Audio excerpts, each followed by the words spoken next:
Mr. Mahmoud, can you unmute yourself?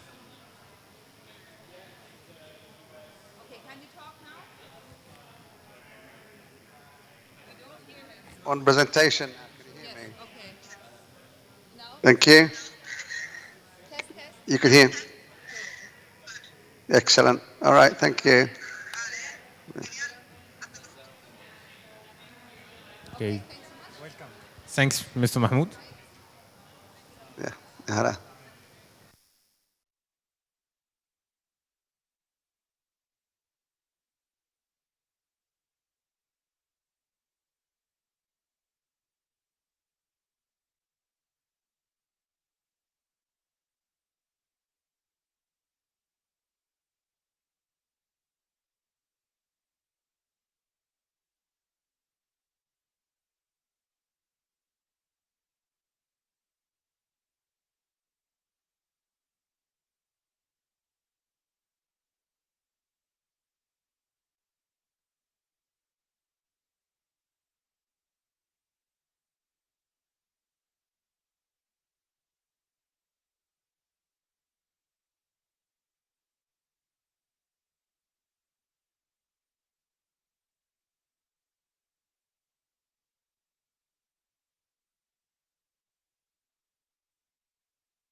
Test, test. Okay.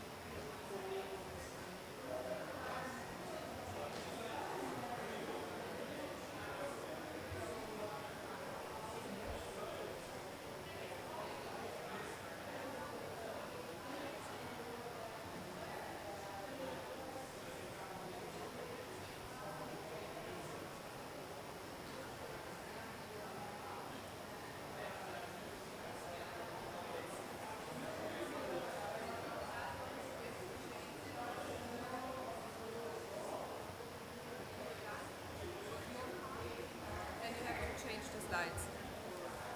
Only the arrows. Yeah. Right.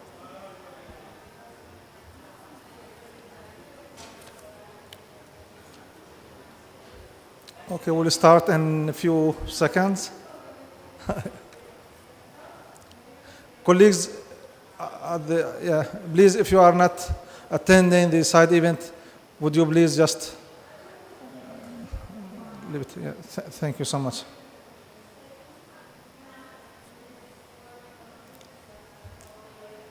Okay.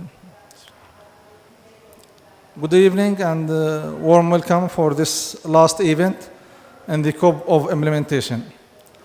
On behalf of the organizers, the Environment Quality Authority of Palestine, ETH Zurich, Switzerland, Perspectives, and Ricardo, I would like to thank you for your interest to hear from us on these two topics: Palestine progress on the implementation of Paris Agreement and the climate finance flow for NDC implementation. I know how challenging to find time in these few very busy last hours in the COP, and thank you so much for your interest and for coming and for joining us this evening. On the first part of our side event, we will discuss the progress made by Palestine on the implementation of Paris Agreement. In that regard, we have three presentations from the representatives from EQA, Mahmoud Abu Abeid from Ricardo, and Laila Darwish from Perspectives. And for the climate finance, we are privileged to have Florian from ETH Zurich. After the presentations, we have Axel, who will lead us on and facilitate further panel discussion. As you all know, in this scope of implementation, the main message here is that no more need for further planning and new decisions. Sufficient decisions have been taken so far for the last couple of years by parties to pave the road for efficient implementation of Paris Agreement since 2015 up to now in 2022. For NDC implementation, we need to be aware of three things. First, implementation is impossible without having appropriate, sufficient, and timely support with regard to means for implementation. I mean finance, technology transfer, and capacity building. Second, we need to be reminded and to remind ourselves that most of the submitted NDCs are conditional for receiving support. So without having enough support for the NDC, we will not be able to deliver. This does not mean that countries don't have the willingness or commitments. Indeed, they do, but they cannot deliver without having efficient and sufficient support for the NDC implementation with regard to the means for implementation. Third, as per the assessment of the aggregated submitted NDCs, considering that all support needed be provided, temperature will increase to close to 3 degrees by the end of this century. So if all the submitted NDCs were fully implemented, assuming that all the resources were available, so we are going to 3 degrees or something around 3 degrees. Consequently, focus should be directed to implementation rather than enhancing the mitigation targets of updated NDCs. As far as the first package of submitted NDCs were not being implemented on the ground. So the idea of having new ambitious goals, this does have no meaning as far as we did not implement the first package of our submitted NDCs. So in the first part of our side event on Palestine aggregated achievements, I will briefly present some background, and Mahmoud from Ricardo will add also to elaborate more on further on the latest achievements in that regard. Then Laila will thoroughly share with us progress made so far in implementing a project on Article 6 implementation in Palestine. A project under implementation currently and supported thankfully by the NDC partnership. With no further delay, I start my presentation with a couple of slides on the national context, vision, ambition, and main achievements. So I'll try to be very brief on just to give background about what have been done so far in Palestine. Palestine joined the agreement as a party on 2016, 17th of March 2016. Before that, we were attending the COPs as an observer state. First, we started as an observer entity. In 2012, after the decision by the General Assembly, we became an observer state, and with 17th of March, we became state party to the convention. In principle, the Palestinian emissions are 0.01% of the global emissions, so it is nothing, and we never been among the contributors to the climate change or the global warming issue. In principle, we have minimum, we never been a cause for climate change, but we are suffering a lot. In addition, the occupation is adding another layer of challenges as a result of climate change because of many reasons, including their full control over resources, borders, and so on. So we are considered as a highly vulnerable, especially taking into consideration the latest available science of the AR6 of the IPCC, where the Eastern Mediterranean is considered as climate change hotspot. So as I said, the occupation have an amplifying impact by having control and challenges with regard to freedom of movement and goods and people on the full control of over the borders with regard to import and export. And they have all or full control of our water resources. They are thefting 82% of the Palestinian water for the Israeli purposes, whether for the settlements or whether inside Israel. In addition, they have full control over Area C. We know, in principle, we have, in Oslo Agreement, we have Area A, B, and C, where A, theoretically speaking, under full control of the Palestinian government, C as under full control of the Israeli occupation, while B is between the security issues is for the Israeli authorities, while the administrative issues is for the Palestinians. So, coming to the chronology, as I said, on 18th of December 2015, when the president was the head of the Palestinian delegation to COP21 in Paris, he signed under the instrument of accession, and that was handed to Ban Ki-moon, the UN Secretary General at that time, at 2 o'clock in the early morning of 13 December 2015. So within 90 days, we became a party that was in 17th March 2016. Within almost less than 8 months, we were able to submit to the convention the initial national communication report and the national adaptation plan. Our national adaptation plan at that time the sixth submitted to the world following the guidance from the least developed countries expert group. In April 2016, on 22nd, the president was also the head of delegation in New York. Palestine was among the first 15 countries in the world who signed and ratified the Paris Agreement, and we were the first in the MENA region to do so. On 21st of August 2017, we submitted our first NDC. Last year, before Glasgow, on the 10th of October, we submitted updated NDC. In the updated NDC, we took into consideration being more ambitious than the first NDC. So we are talking about targets of 26.6 in the case of having full independence, while if we have still the status quo while the occupation is still there, we can reach up to 17.5%. So the idea is that the occupation is putting a lot of challenges and restrictions on our ability to achieve more climate relevant targets in both areas, adaptation and mitigation. And I assume that Palestinian reports are very unique in having these two scenarios: the status quo, where there is occupation, while the full independence. We know well that after 5 years within Oslo Interim Agreement 1994, we should have full independence. So this is, unfortunately, this is not happening. So just to be pragmatic, we have these two scenarios in order to be able to achieve whatever planning we have on the ground for both mitigation and adaptation.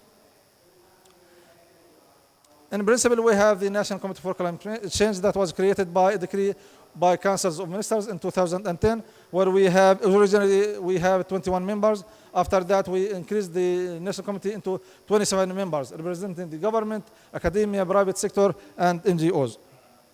The National Committee, in principle, they are oversight the planning of whatever happening on the ground in Palestine with regard to planning, implementation, and monitoring. After that, we moved from the NDC into NDC implementation action plans. With support from the NDC partnership, we were able to develop 14 NDC implementation action plans in 6 sectors. So we picked the most important sectors and we started working on the most important priorities or interventions for different sectors. And then this was translated into partnership plan under the NDC partnership portfolio. So we have this NDC partnership plan. We are talking about these 14 projects from now to 2040, focusing on the main areas. And I'm not going into the details, only just to show that the estimated cost for these plans, we are talking about almost $6 billion from now to 2040 for these sectors.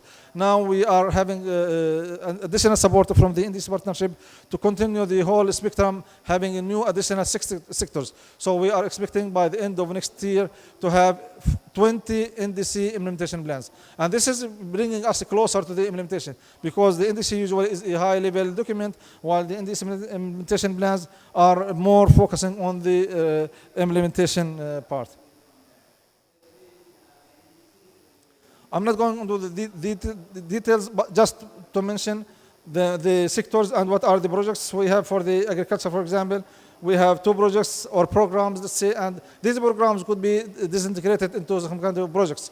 So in principle, we have almost 68 projects for these 6 sectors.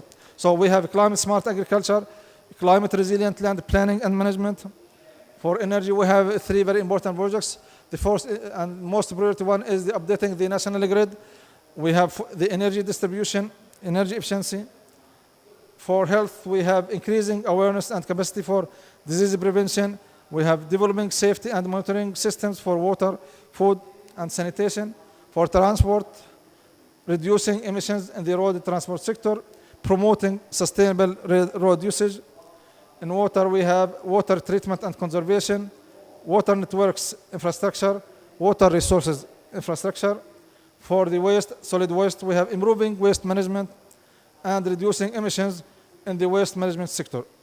So these are the detailed NDC implementation action plans, which we are now started working on some kind of proposal drafting for 2 sectors, for energy and for agriculture. So in principle, the main steps that have been done so far: first, under the CAP, Climate Action Empowerment Package, by the NDC partnership, we developed 9 NDC implementation action plans for creating the enabling environment.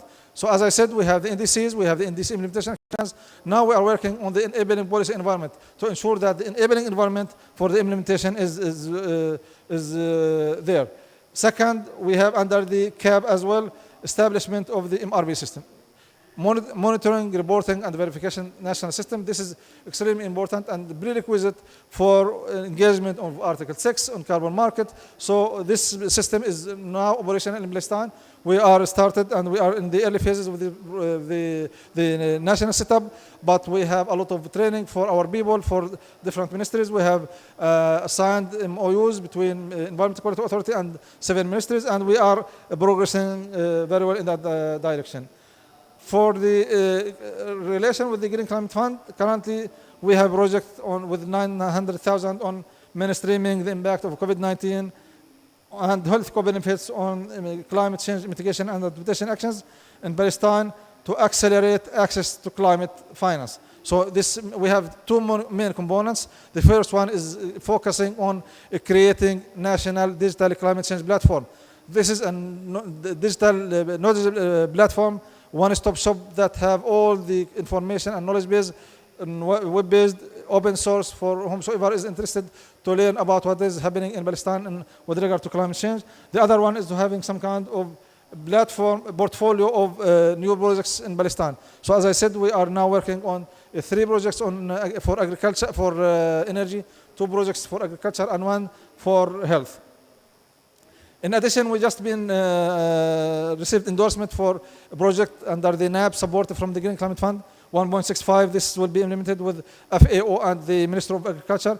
We started implementation on the ground, this focusing on 2 areas. First, creating the enabling environment for climate smart or climate resilient agriculture, and the other part will be focusing on enhancing the capacities of the Palestinian Meteorological Department by installing 7 new stations and making some kind of retrofit for 3 more stations.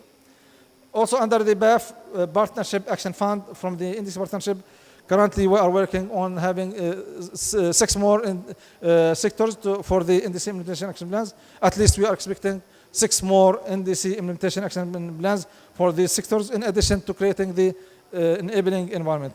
And last but not least, we are working on the implementation of the Article 6. We know that Article 6 is still evolving under the convention, but we still have the voluntary carbon market where we have a very important room in that regard. We need to be really well prepared when the things or negotiation is done here in Sharm el-Sheikh. Currently, we have just newly approved projects. 1 regional project from the GCF on enhancement of the private sector engagement on climate business, where we have 5 countries, including Palestine, Lebanon, Jordan, Oman, and Iraq. And then we also have a very important project funded from the NAMA facility. The NAMA facility is a platform of donors who are supporting mitigation projects. And this is a very unique project that focusing on the olive sector. We know well that the whole Mediterranean is the area of the active engagement on olive farming. So we are trying to have some kind of model for engagement of low carbon olive value chain. We analyze the whole value chain for the olive production from the field to the market, and we try to understand where are the entry points for the mitigation actions. So we have this project, 10 million euro, and now we are going in the process of signing agreements between FAO and the NAMA facility. The last one on the pipelines projects. So we have submitted to the Green Climate Fund project by the World Food Programme, 9 million euros on climate resilient agriculture. And this is we are expecting and we are assuming this is in the final stages of revision. We have a couple of rounds of revision with the Green Climate Fund, and we hope that it will be soon approved. We have 2 readiness in the pipeline, one submitted by the UNICEF with the PWA, Palestinian Water Authority, for the WASH cluster, and the other one by the WHO and Minister of Health, just enabling the capacities of the health sector in Palestine to be engaged on climate justice. This is in a nutshell what have been done so far, and then we will hear from colleagues on first. We will have Mahmoud Abu Abeid. Mahmoud from Ricardo Mahmoud, he is the regional, sorry, I have to finish this one, just to give the floor. And maybe Laila, if you can kindly just open the slide for Mahmoud. So Mahmoud is the regional manager for MENA region for the Ricardo.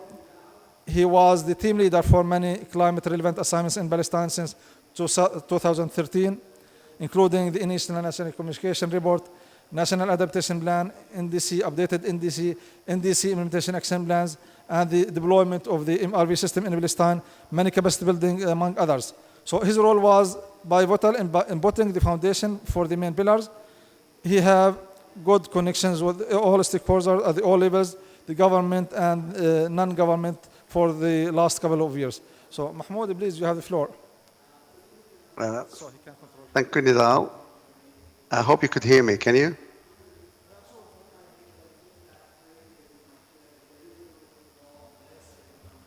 Yes, we can hear you. Oh, sorry. Apology for not being there. So, good afternoon, ladies and gentlemen. As Nizal said, I've been involved with a number of projects in Palestine. I'm originally Palestinian, and it's always been an honor for me to be involved with Palestine and helping them in terms of side events, activities, raising profiles, etc. So first, I'd like to thank Dr. Nasreen as the chair of AQA for inviting me, and my good friend, and I do say good friend, Nidal Katbe, he's a champion for Palestine and has been like this for many years. So in my presentation this afternoon, I've been given a task to look into two projects we, as a Ricardo team, been involved with. One of them is looking into Palestine NDC policy implementation action plans. These are the recent projects we've been involved with. Another one, adaptation of, is the tool we helped the World Bank to develop for Jordan, and we've been asked to try to implement it in Palestine. So these are the two activities I'll be talking to you about. But before we start, I'd like to repeat or reiterate what Nidal was saying.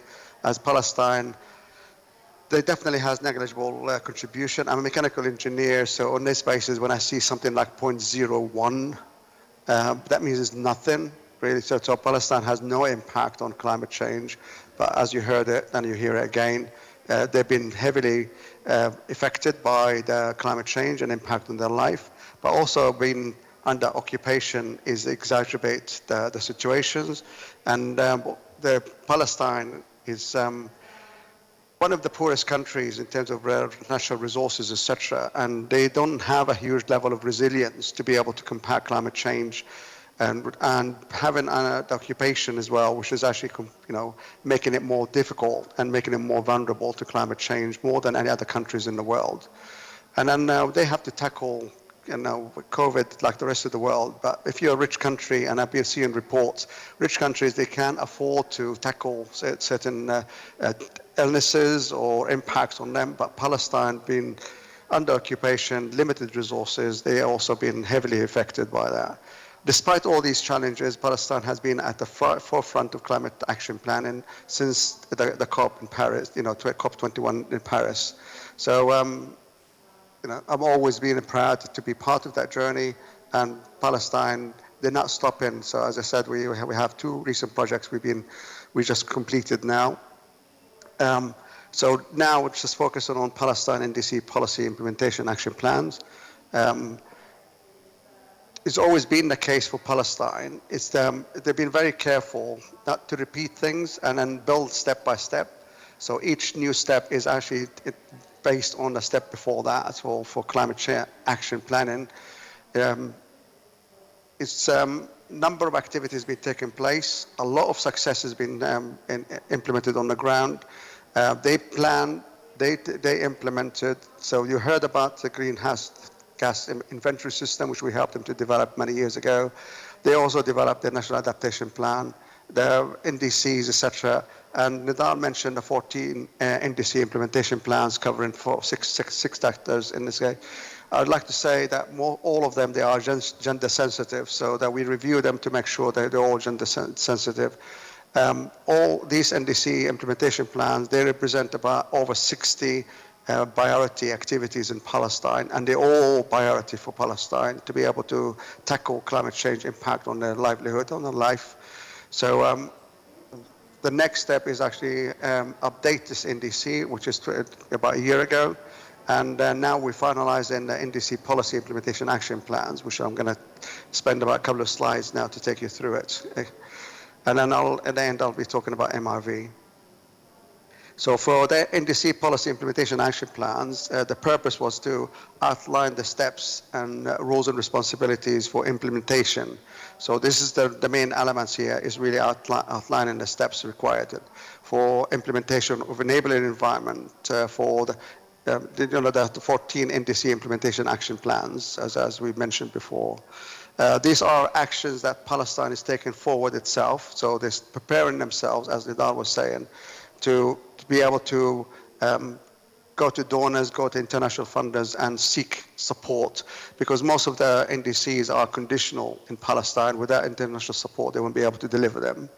So this is clearly demonstrate the commitment to climate actions and the commitment of the Palestinian government to make sure that that enabled environment is there, and donors would be able to trust the support to Palestine.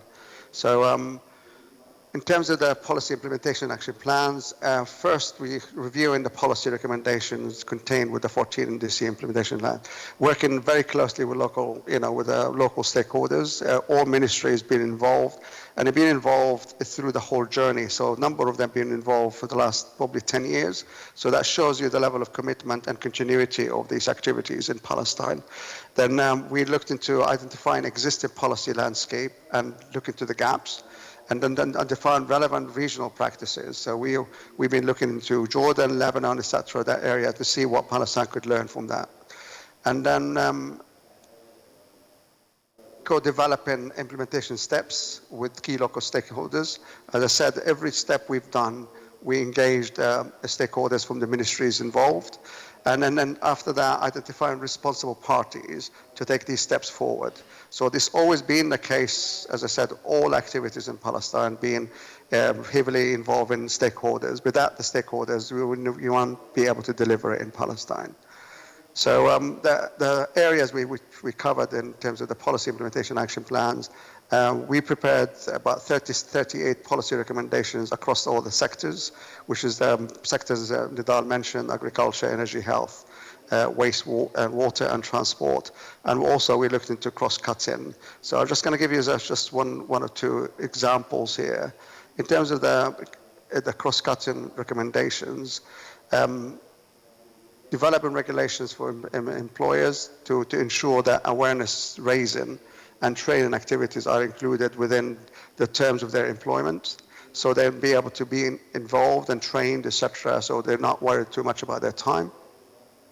Developing regulations and statutory guidelines to enforce gender budgeting. So Palestine and most of the countries in the region, this is something new to them. So they're all learning from being engaged and considering that this, as I said, all their NDC implementation plans are gender sensitive now. So they need to understand how that applied and how they could apply it within their own budgets. So analyzing all budget lines and financial instruments for climate change adaptation mitigation from the gender perspective. And then, as I said, it's a new concept, but it's been well received and well accepted in Palestine. Again, developing a policy that enables and facilitates public-private partnership. This is important for Palestine to be able to deliver projects on the ground. So the next slide is just a bit more details. Here, development regulations and statutory guidelines to enforce gender budgeting. So we've been working with a number of ministries in Palestine: Ministry of Women's Affairs and Ministry of Finance and Planning, and of course EQA has been always in the heart of all these activities. So that identified gaps and weaknesses in terms of budgetary processes related to gender responsiveness. Develop proposals in terms of gender responsive budgeting processes.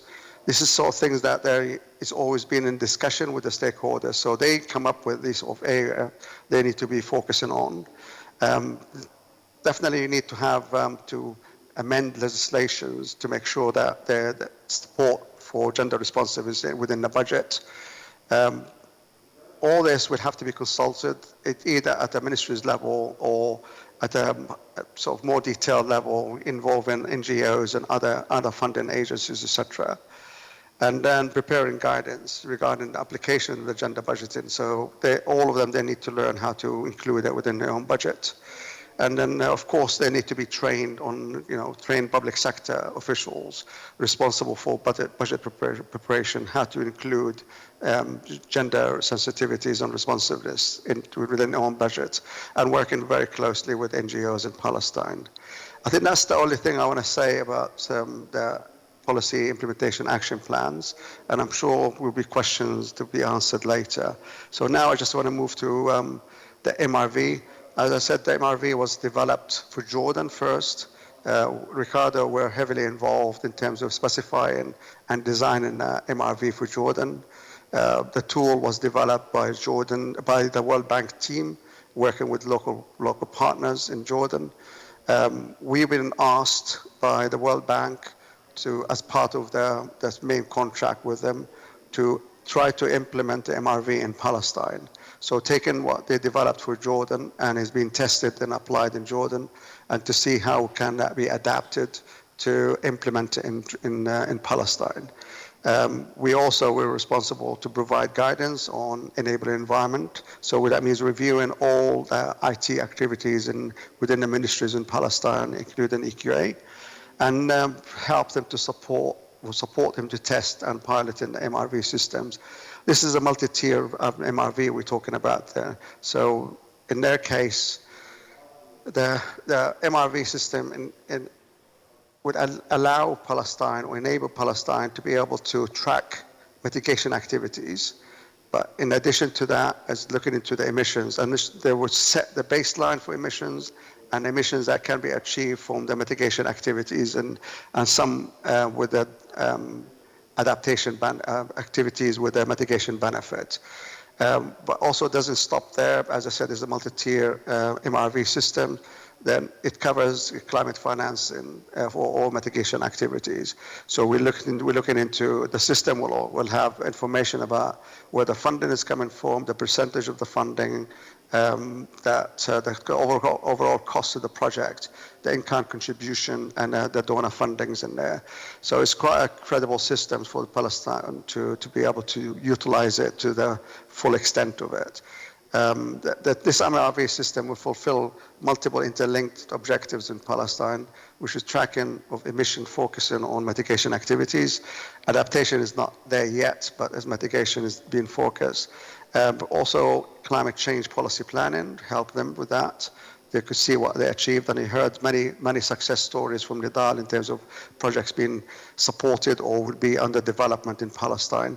So hopefully they all be inserted within the MRV, and they'll be able to track the amount of emissions they'll be able to deliver in the end of the day. Readiness, as Nidal mentioned, also they are trying to deal with Article 6 and how that could be applied in Palestine. So they are very keen on market-based instrument and carbon trading with other parties. So that will give them the mechanisms to be able to do that. And of course, stakeholders engagement. As I said, without that stakeholders engagement, we wouldn't be able to deliver what has been very successful over the years. So in terms of the coverage of the MRV implementation in Palestine, the project, as I said, is focused on mitigation. This will, our role help EQA to roll out this multi-tier MRV into the main institutions in Palestine or ministries in Palestine. It's, as I said, I'm repeating myself in terms of mitigation activities and tracking emissions. The software was hosted by EQA. They had to modify the IT system to be able to accommodate it. The MRV system was also made available for use by the energy sector, agriculture, waste, transport, and water sectors. They're all being trained on this, and I must emphasize this is a project-based MRV, so looking from bottom up. looking into all activities, as I said, looking into finances, and help them to understand where the projects are in terms of locations in Palestine, what sectors they cover in, what the target of, in terms of carbon emissions reduction or greenhouse gas emission reductions, and also where the funding coming from. So it's a very credible tool. And so Nidal was saying that we are ready, or the time for actions now, and they are ready. We also involved the Statistical Office, the CPS, in there. They are responsible for the greenhouse gas inventory for Palestine. So we're trying to see how they'll be able to utilize the MRV to help them gather better quality data. So we provided training to all stakeholders to help them understand the multi-tier MRV system and how they should use it to their benefit. We have also provided recommendations for further improvement of the MRV.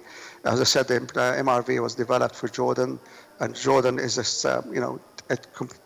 in terms of their energy and activities, they are slightly different than Palestine, so we had to adapt it to be able to implement it in Palestine. So really, the MRV is key for Palestine in determining progress towards implementations of measures, information on greenhouse gas emissions, including sources of emissions and emission reductions, actions that are being taken to mitigate and perhaps adapt to climate change, and also tracking finances. So really, in summary, as we know that normal planning, Palestine is ready, and it's more ready than ever now to receive the funding that they need and they deserve to be able to tackle climate change impact on their life. So the NDC priority has been identified, and you heard it from Nidal. There's a document that's already been produced, and anybody interested, I'm sure you could ask Nidal for a copy. The overall cost from in-kind contributions and everything else and donor funding is required for this, as I said, conditional, is about 5.9 billion with the 64, I think around the 64 priority activities, and they'll be identified. So each plan has a number of areas of priorities to be supported. It is hosted by EQA, as there have been the NDA and also the focal point for climate change. But other sectors, they're also as keen as EQA to implement the MRV, and they're ready to implement projects on the ground. As shared with you just now, we also developed NDC policy implementation action plans for 6 sectors. And you'll hear later from other colleagues about Article 6 and the aim of developing a mechanism for carbon trading. So Palestine is ready and in desperate need for projects to be developed on the ground. So at that point, I will say thank you for listening, and apology for not being there. I can't see your faces. I can't see the reactions you have, but I'm more than happy to receive questions during the discussion session. Thank you very much. Thank you so much, Mahmoud. And this is clear and sound that we are really ready. We did a lot of work.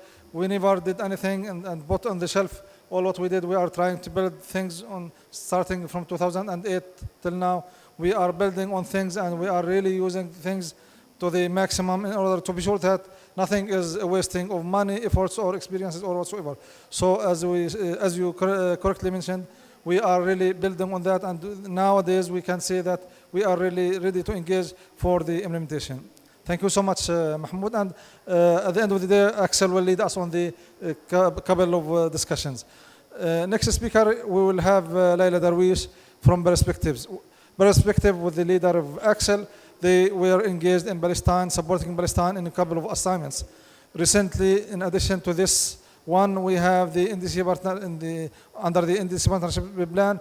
They supported Palestine earlier and the preparation of the mitigation chapter of the first biennial update report.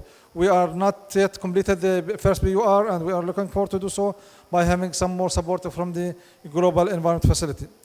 While Article 6 is still evolving during the scope, many early birds started working on paving the road for its implementation, especially on the engaging in the carbon voluntary market, which is an important opportunity and window for countries to enhance its NDC implementation, as well as the private sector engagement and the climate action and the climate agenda in Palestine. So, Layla, please, you have the floor.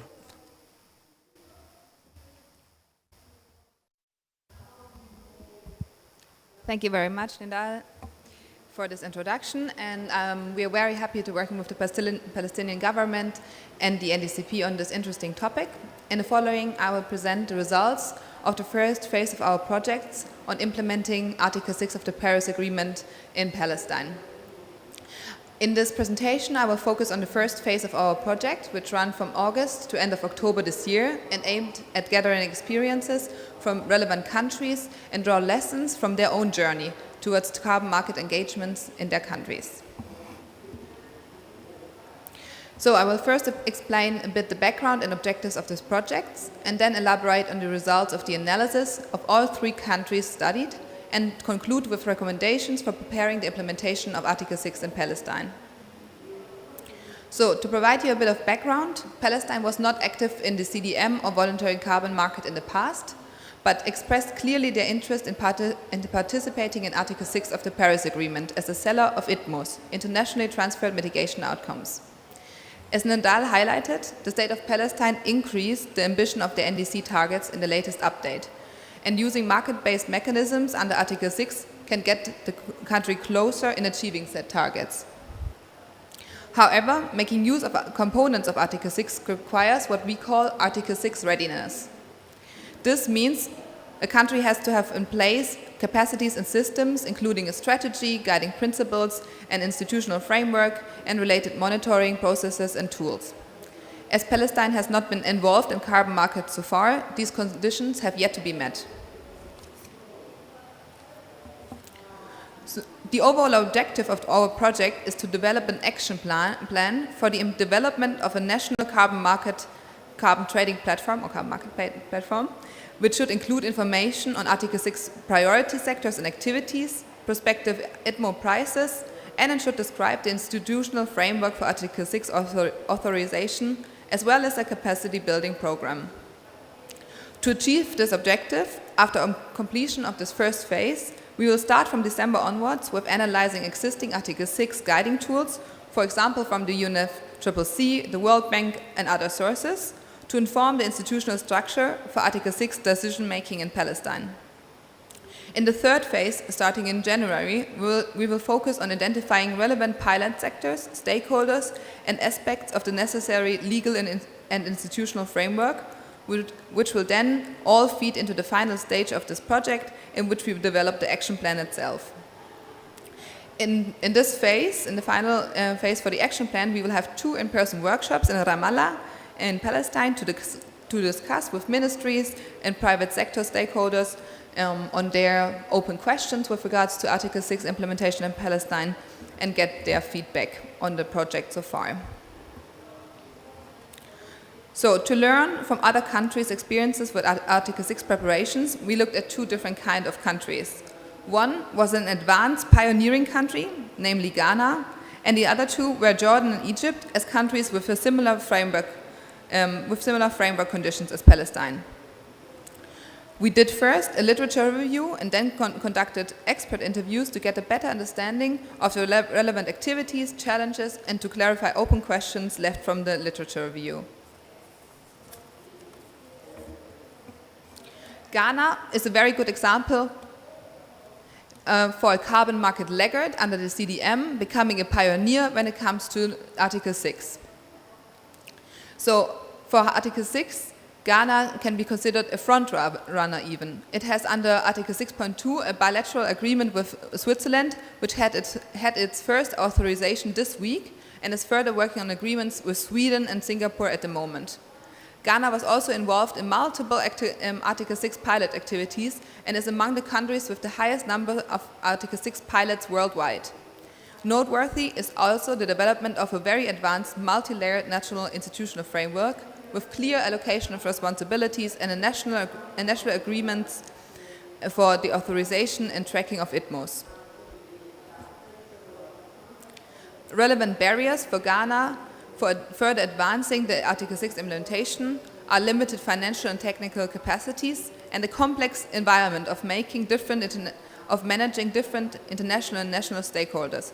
For example, arranging bilateral agreements need a lot of time and resources, which makes it very hard to finalize this with limited resources. So to our second country was Jordan, and Jordan had long reservation when it came to to carbon markets and now also Article 6, while it considered it inappropriate for the national circumstances. However, now lately they changed their position and started to consider carbon markets in their strategies, such as in the Amman Climate Action Plan, which aims to pilot a carbon market mechanism for cities in the near future. A relevant best practice activity of Jordan is its innovative MRV framework, which Mahmoud mentioned before, and which is also implemented in Palestine, and which is of course a precondition for carbon market engagements. So Jordanian interviewees mentioned similar challenges when it came to limited financial and technical capacities, but also stressed the lack of awareness, partially on climate change in general, but also more specifically on the opportunities that carbon markets can offer for them. Our last country was Egypt, which was a front-runner under the CDM and can be now rather seen as a laggard when preparing for Article 6 implementation. While Egypt declared their interest in engaging in Article 6, their readiness advances so far have been rather limited. Relevant activities include the upgrading of their GHG inventories process, as well as improvements of the existing institutional framework. Challenges in Egypt are that stakeholders are not sure about the requirement and related processes of Article 6, which make an engagement difficult, and, as for other countries mentioned, the financial and technical capacities needed are lacking to further advance in Article 6 preparations. To sum this up, we wanted to give you 3 key best practices from which Palestine can learn when they prepare for Article 6 implementation, which is one, the institutional framework from Ghana and its focus on conditional NDC measures, as well as Jordan's MRV system.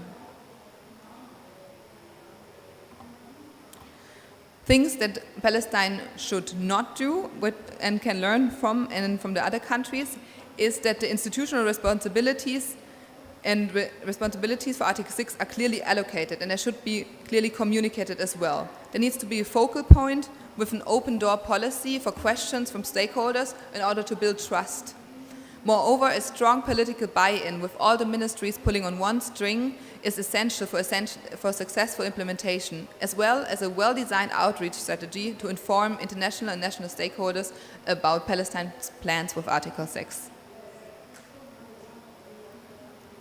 Thank you very much. I conclude here, and if you have questions, we have the panel discussion later.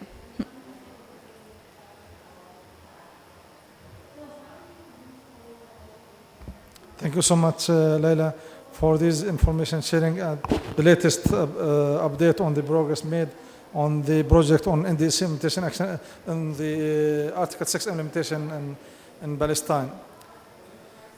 The last speaker for today's side event is Florian Egli from the ETH Zurich. ETH Zurich is the Swiss Federal Institute of Technology in Zurich. It is a public research university in the city of Zurich, Switzerland, founded by the Swiss federal government in 1854. So we are talking about more than 150 years or 170 years or so. So the school focuses primarily on science, technology, engineering, and mathematics. It is a part of the Swiss Federal Institute of Technology domain, part of the Swiss Federal Department of Economic Affairs, Education and Research. We are very much pleased to have Florian on board. Florian is senior researcher and a lecturer at ETH Zurich and an honorary research fellow. His research focuses on climate and renewable energy finance, with particular emphasis on the role of public policy worldwide. Florian won the ETH medal for outstanding doctoral thesis and the best dissertation award from the Swiss Association of Energy Economics. He completed his PhD in 2020 with the EU Horizon 2020 project. And he will share with us some insightful on the flow of funds for the NDC implementation in that regard. We are very much privileged to have you. So you have the floor, Florian. Thank you. All right. Thank you so much for this introduction. and the historical context of ETH. So ETH was founded to build tunnels. So the notion of why ETH exists is that Switzerland started building tunnels through the Alps, and they needed engineers, and they didn't have a federal school. That's why they founded ETH, to have engineers to build the tunnels. And that was indeed about 150 years ago. All right, so I have the quest to keep you awake as the last speaker of the last session of these side events. I'll maybe go a bit faster, but I'll try. So what I'll do is I'll talk about two things. I'll talk about how do NDCs, so basically climate plans, how do they specify needs in terms of finance that they require to achieve their climate targets, and how do we see whether or not the current flows, the current finance provided actually is able to meet these needs. And the broader kind of question of why do we do this is that the deal at the Paris Agreement was to some extent that this bifurcation between countries that have to mitigate, reduce emissions, and other countries that will provide the projects to do so. This was eliminated, and the big bargaining chip to do so was actually that the countries that now newly were in the group of reducing emissions were promised financial support to do so. And so the key question here is, like, does this financial architecture actually work? So here's an agenda. First, we're going to talk quickly about finance demand in NDC. So we've heard before from Nidal, Mahmoud, and also Leila quite a bit about financing needs that Palestine has specified, and that is not uncommon. So if we look at the first generation and the updated NDCs, we see that about 3/4 of all countries that actually hand in an NDC make a part of their NDC conditional on receiving financial support. That is, it's the vast majority, and that means it matters whether they get this financial support, because if they don't get it, then we're going to get nowhere with mitigation plans. On the right, you see for the 32 countries that we've already looked at, so that's a very limited sample of all of the 167, of course, so you should take these numbers with a big kind of cautionary remark. That's the preliminary that stands there. But what you see is that on average, it's about $1,100 per person until 2030 that these countries request in their NDCs, in the conditional part of their NDCs. So it's effectively, arguably it's not that much money that they're asking for if you compare it to government budgets and GDPs of the countries that actually support this money or provide this money. The inlay you see of the 4 countries, Angola, Uganda, Tunisia, and Benin, shows how do the finance conditionalities change from the first to the second NDC. So do they say they require more money to achieve their NDC or less money? And you see, these are just 4 examples to make the point that there is no pattern. So you see that some countries are actually revising their NDCs, coming to the conclusion that they need more financial assistance, and others revise it down. And that, is one hypothesis behind this, is that for mitigation, actually, you would expect that financial assistance declines, or the need for financial assistance declines over time, because mitigation technologies get cheaper, and more of that is actually economically viable. Whereas for adaptation, you'd expect the other way around, right? You'd expect that as climate damages worsen and worsen, then you will need more financial assistance to reach your adaptation targets. So they're kind of like counteracting trends, and probably depending on the exposure of these countries and the content of their NDCs, that will differ.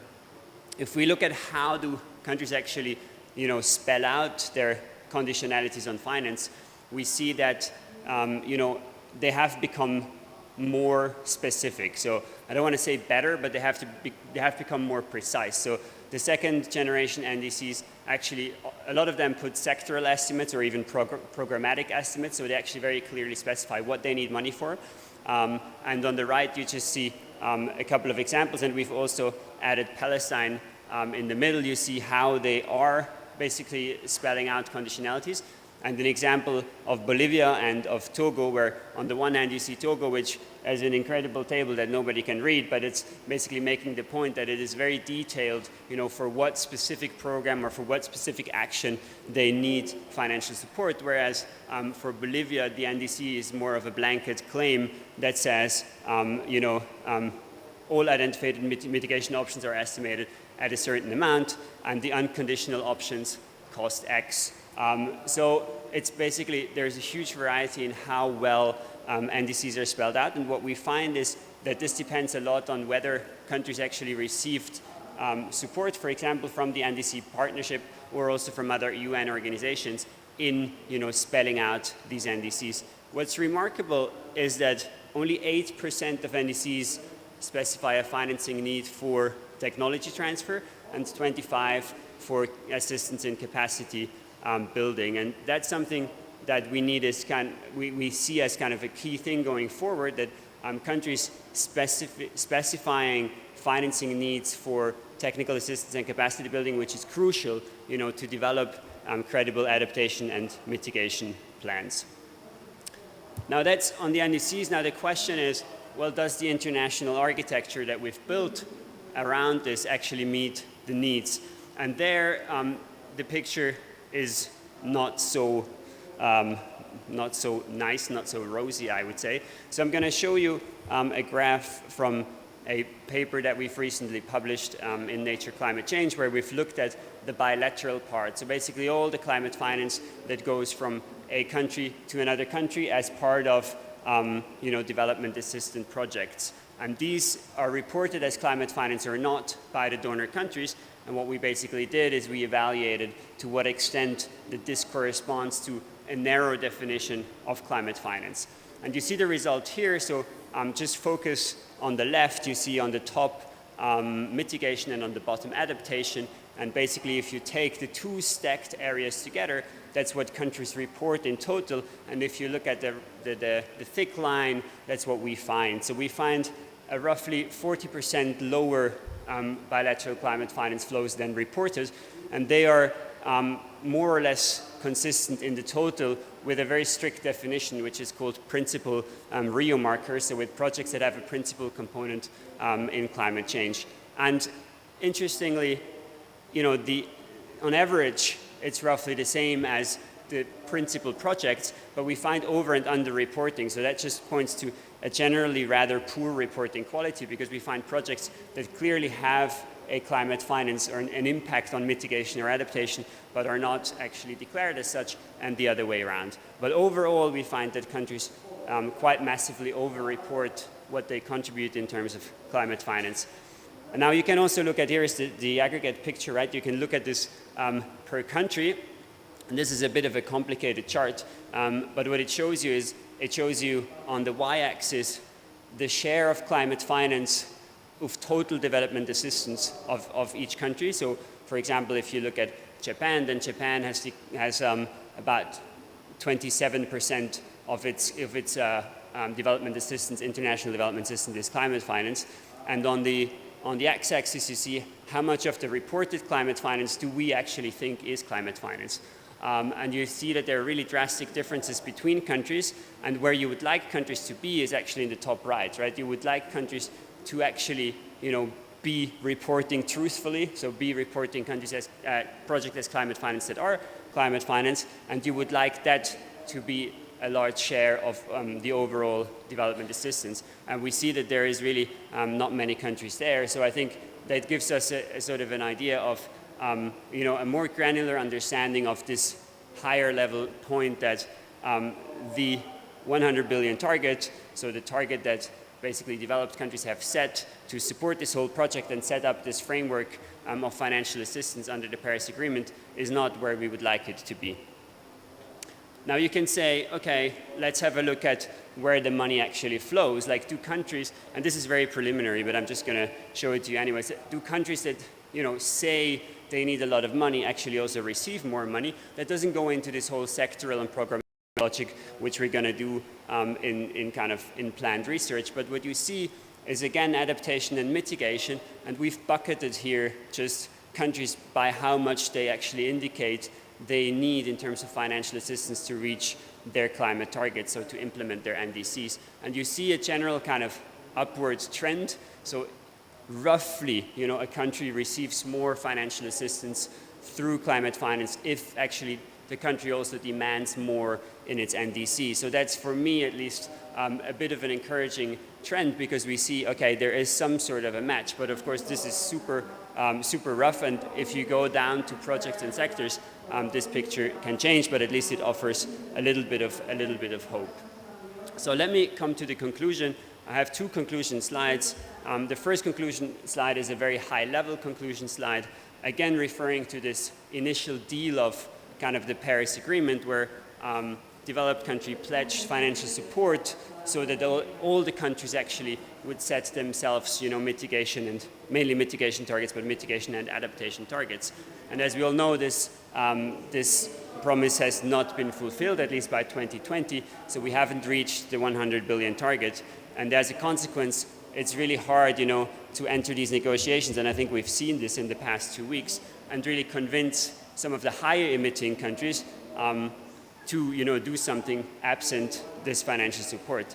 So what you see here is, to reach the 100 billion target, 17 billion are missing. So 17 billion is 0.0007% of the GDP of the US and 0.001% of the GDP of the EU. So it is an extremely small amount compared to the economic resources that these actors have, and arguably it would have changed a tremendous amount, because now we're really in a position where it's very hard from the position of the European Union or the US to say, well, let's actually negotiate ambitious mitigation targets, because this one key promise has not been fulfilled.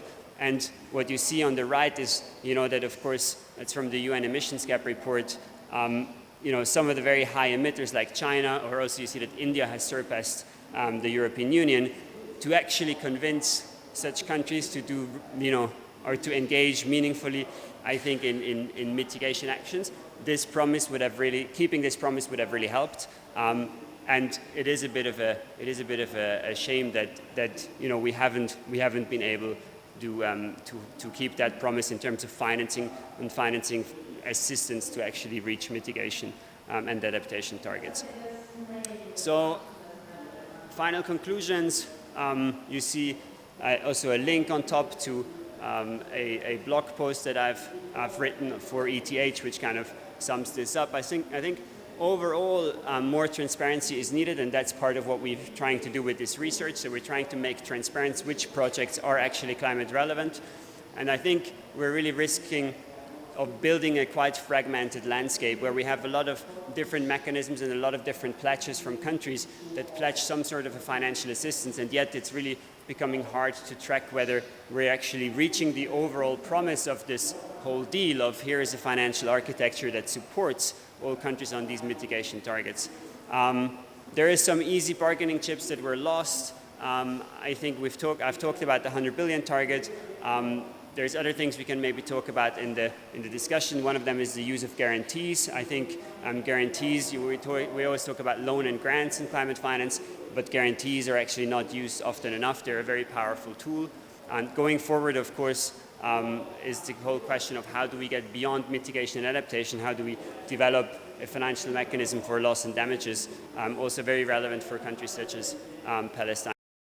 And what hasn't been talked at either at this COP is the question of how do we align the whole financial system. That's Article 2.1c, and that is, inherently how do a lot of, how does the European Union, how does the US regulate its financial system and make, things mandatory that we have, for example, from Glasgow. So the Glasgow Financial Alliance for Net Zero has pledged, many things from asset owners to banks to insurances, but without some of these things becoming mandatory and legally binding, which is Article 2.1c, aligning financial flows, we will not see the required financial flows to actually see the required mitigation and adaptation globally. And finally, also on the demand side, so on the side of NDCs, but also further, specifying out what countries actually need in terms of financial assistance. I think the second point is almost the most important one.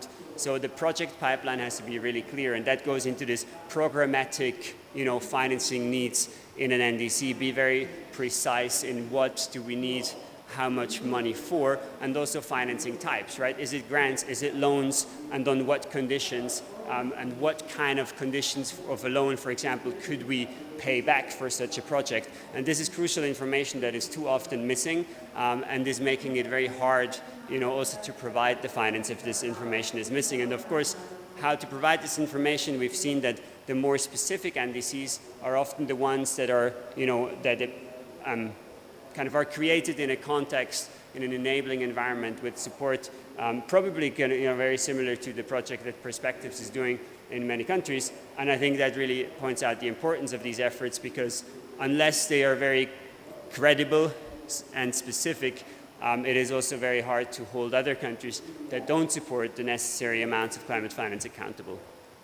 All right, so I look forward to the discussion, and I would like to thank Abdul Rashid, a colleague of mine, PhD student in our group, who is working on this project as well, and who has helped tremendously in putting these slides together, and unfortunately could not be here, but probably will be here at the next COP. So I wanted to thank him, and these are our contacts if you have any questions. Thank you. Thank you so much, Florian, for the great work and for the very informative, really, presentation with all these details. I think the message is very clear in that regard.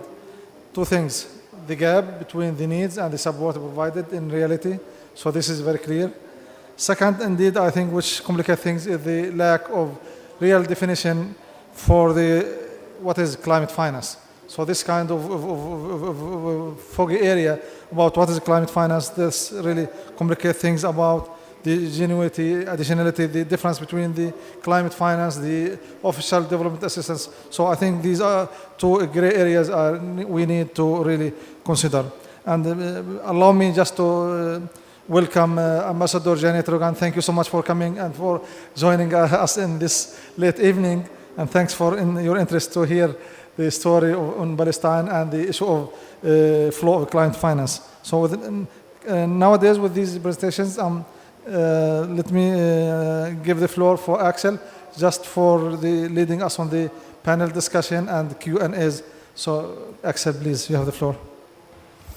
Thank you very much. And you've now heard various aspects of Palestine's plans for NDC implementation, the sources of finance that are available, the role that Article 6 could play, also what neighboring countries have been doing or not doing, and then, of course, the broader perspective of international climate finance, finance gaps, also the problems with countries, calculating large numbers while knowing that the funding that will actually materialize is much less. So it's a wide range of issues, and I would now like to invite you to come in with questions.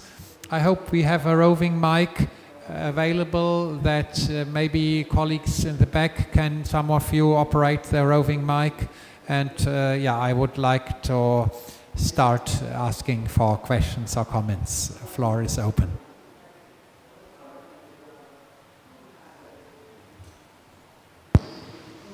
Okay, it seems that we are getting into COP fatigue, and of course seeing the schedule of the various work streams that will give us a long night that is well understood, but still I would hope there are questions or comments.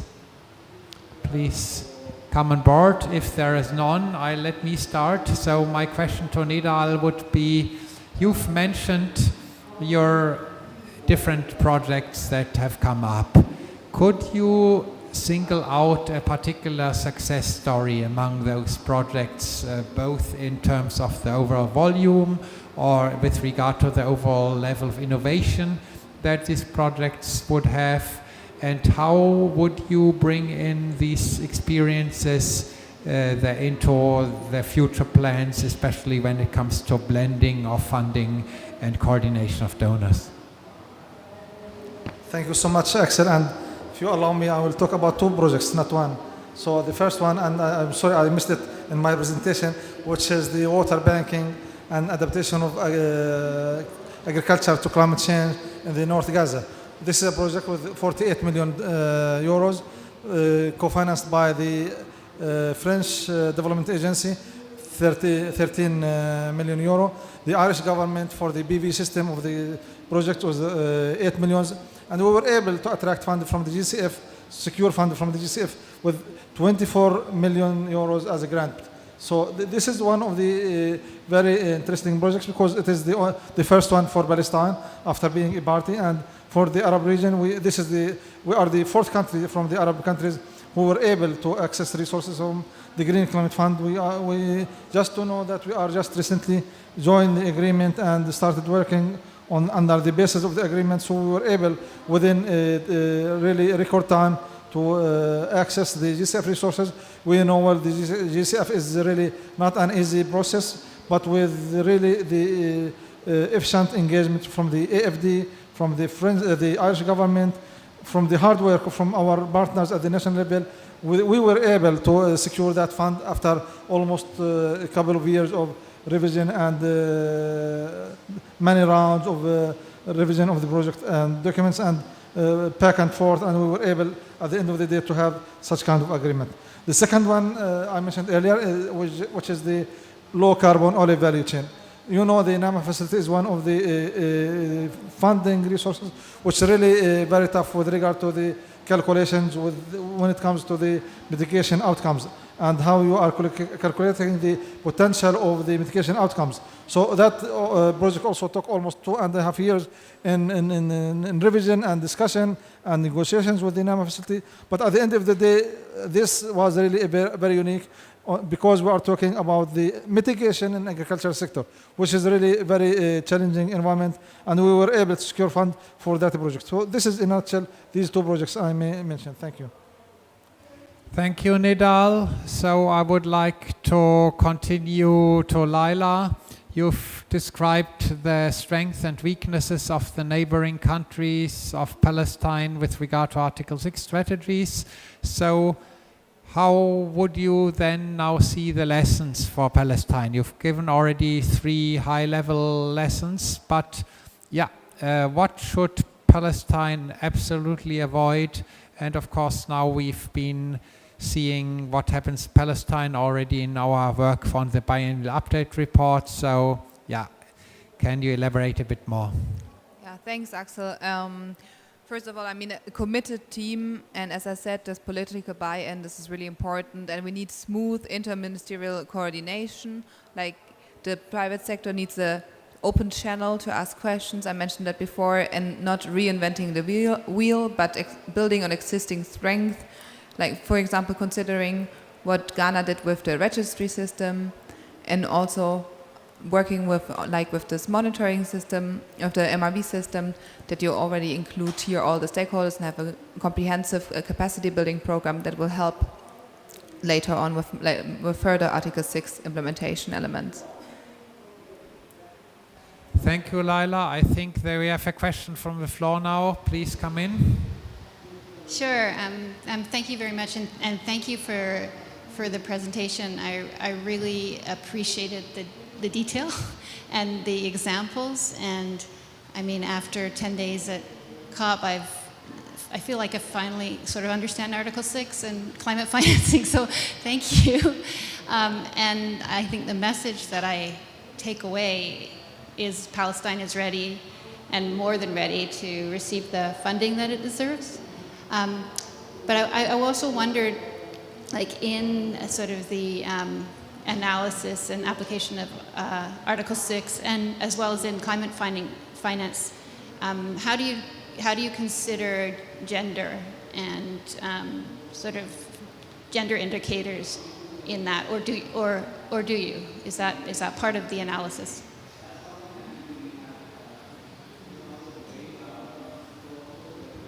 Yeah, thank you so much. If you are talking about the Article 6 specifically, we are started just in the beginning of that regard. But if you are talking about the gender mainstreaming on the climate actions, yes, we very well aware of that.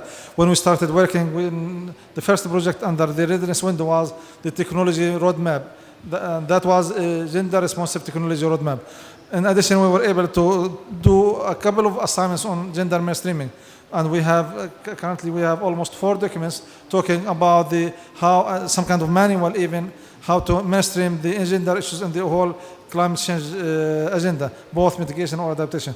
So we very well aware of the importance of the gender mainstreaming from the early beginning. And as Mahmoud said earlier, all what we have been done is gender responsive in that regard. So yes, we are very acknowledge this, and this is well taken and considered in all what we have been done on the climate change arena.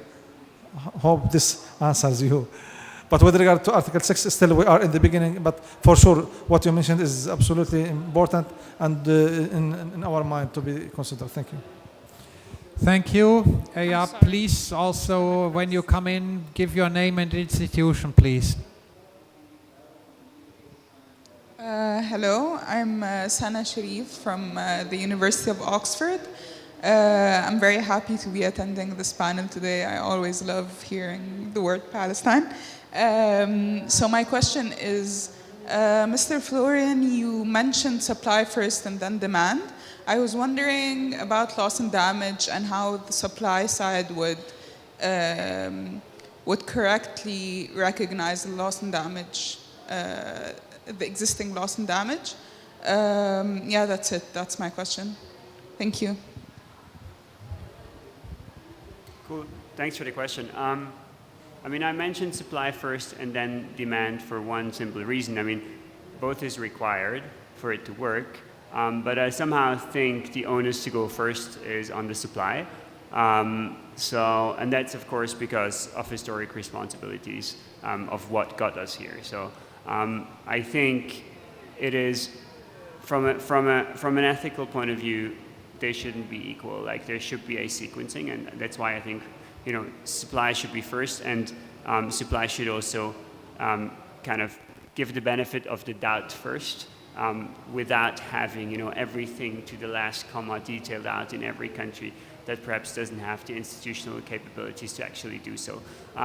In terms of loss and damages, how this will play out, I think, is difficult, because I think that the key issue why this kind of supply first has not happened in the loss and damage space is because supplying capital for loss and damages implies taking a certain responsibility, in the extreme case even liability, for what's happening in the climate crisis, right? And there has been extreme political reluctance to go down that route, and I don't think that this will dissolve. And that's why or where my point in fragmentation came in, because what I see as a real risk is that we're now seeing, last year in Glasgow, Scotland pledging the first, you know, very small contribution to loss and damages. Now we see Germany stepping forward, the EU stepping forward, and all of these schemes have different conditions and different kind of work modes. And I think part of that is because agreeing on an overall facility would imply some of that, you're taking some of that responsibility, and is therefore so complicated. So I think perhaps at the moment it's the best we can do, but I think we're really facing a risk that we're building an extremely fragmented landscape here, where every, you know, country that, you know, has a political window of opportunity to actually make available some of that funding will do so, but on its own terms, and that will just make it extremely difficult to see how fair, how equitable the distribution is of these funds, how the power relations are when these funds are distributed.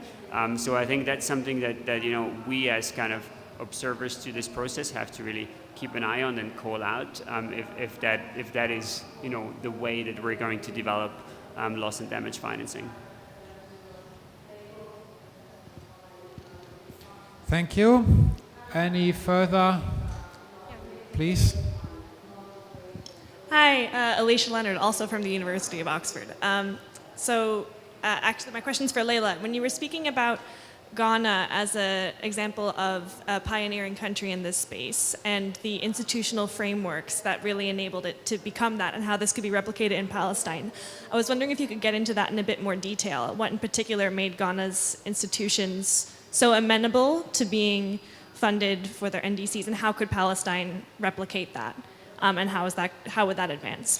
Thanks. Yeah, thank you very much for the question. So I think for Ghana, what is really special about their system is that they have this very clear communication about the layers that they have in their institutional framework. They have 4 structures with a steering committee, a technical committee, and other contact groups where they also have allocated the responsibilities in a way that people know what they're doing. They also know what they should be doing. I think this is also a very crucial part, that people are not confused if I should do that or another ministry or other person is doing that.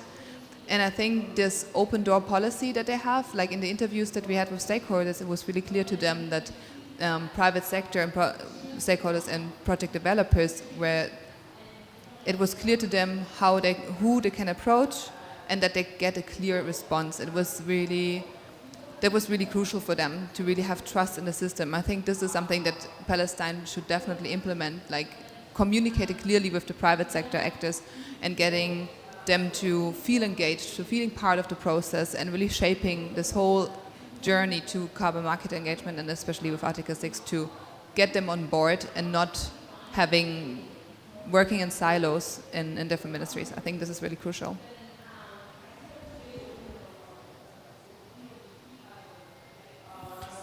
Thank you. Any further comments?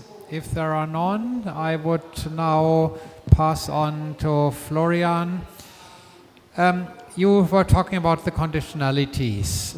So, of course, we've seen various countries asking for, 4-digit billion volumes. I remember the Indian NDC did that, which, of course, is utterly unrealistic. So how in your research you take into account such outliers? And because I would think that at least my experience has shown that some countries are quite realistic in their conditional funding and others just invent numbers out of the sky. Yeah, thanks for the question, Axel. I think it's an important point, because what we're seeing is kind of, I would almost say we're seeing 3 tiers, right? And we're seeing countries that actually just don't have conditionalities, and countries that have conditionalities and really spell them out, quite realistically, or are on the path of doing so. And then we see countries like the NDC of India that you've mentioned, which clearly just use the financing conditionality as an exit door, as a blanket claim of like, okay, unless this is reached, we cannot do anything, and they're very much aware of the fact that this will not be reached, right? So it's kind of a backdoor to avoiding domestic action. So how are we exactly going to disentangle this? I think there are some cases where it is very clear. There are other cases where it is much more subtle. There is some information on how realistic or how feasible NDCs are, and I think that's partly linked to how realistic the conditionalities are. There is part of that information compiled by NGOs such as Carbon Tracker or WRI. We're definitely going to look at that, but I think it will require a quite extensive case-by-case discussion, and it will also require interviews and actually being in touch with some of the country institutions or enabling institutions such as UN agencies that are in the development of these NDCs to really take or make an assessment of this, because yes, some of them are blanket claims. Maybe the last thing I would add to this is at least how at the moment, my perception is that they become less. So countries become more realistic in what they demand for their NDC, and these, kind of very outright claims that are unrealistic just to avoid taking action become more seldom. And part of this, why this happens, is I think because we're seeing that a lot of the mitigation technologies have had drastic cost reductions, and we're seeing that for many, many countries it actually becomes economically interesting to go on mitigation pathways, and that also reduces the incentive to basically put forth very unrealistic finance conditionalities in the NDCs. So in my perception at the moment, at least, this is something that is decreasing in prevalence, but it is still a very important point to look at. Yeah. Thank you. I would now invite the last intervention from the floor. Anyone who would like to come in? Is Mahmoud still with us virtually? Mahmoud, can you hear us? Apparently. I can hear you. Yeah. Okay. So I would like to give you the possibility to intervene after having heard the discussion for a short statement before we close.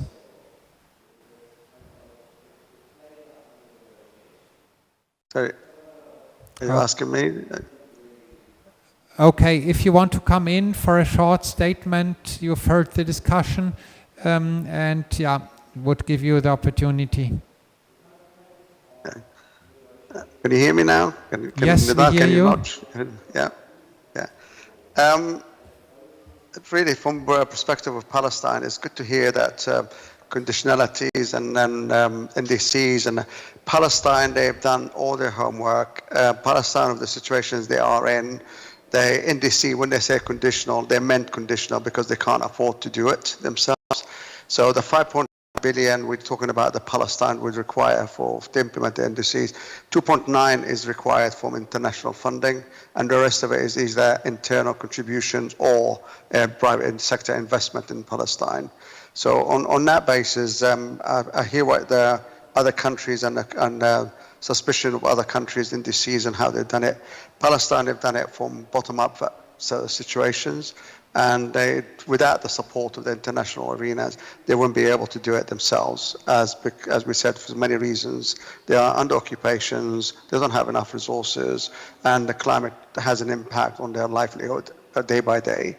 So this is really my message to say, and good to hear from Nidal that there's a number of projects progressing, but we need all the 64 priority activities to be supported in Palestine. Thank you.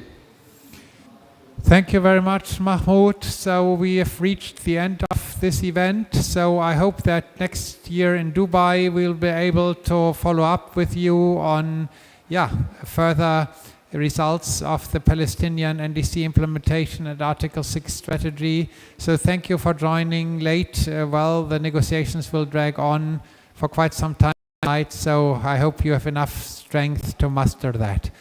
Thank you, and see you next year in Dubai. Thank you. Just to thank you again for being late till this time. And then thanks for the speakers, Mahmoud, Florian, Laila, and Axel. Thank you so much. Thank you.